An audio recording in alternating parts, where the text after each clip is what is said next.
بسم الله الرحمن الرحيم.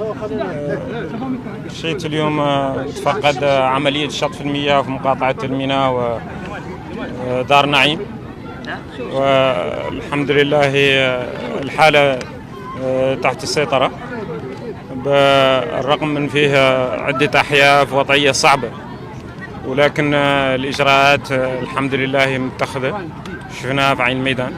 الفرق الحمد لله تعمل ليل النهار من أجل إسعاف المواطنين، وإن شاء الله بعد هاي الزيارة ندور إن شاء الله هو نكثر من الوسائل ونحسن من تنظيم الفرق إلين إن شاء الله نخف من معاناة هذه المواطنين إن شاء الله بتعليمات من فخامة رئيس الجمهورية.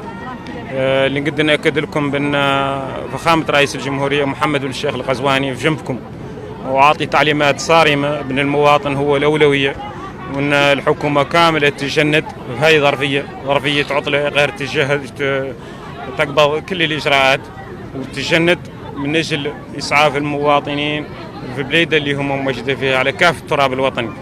والدليل على ذلك أن الحكومة اللي منها كان في العطلة قطع عطلته، وجا اليوم إن شاء الله وياك يباشر هذه الأعمال اللي ذا هي إن شاء الله دور الله بعد أيام قلال إن شاء الله دور الوضعية ترجع لحالتها الأولى إن شاء الله، ودور تم تحت المتابعة بإذن الله إن شاء الله وتتحسن الوضعية. شكرا.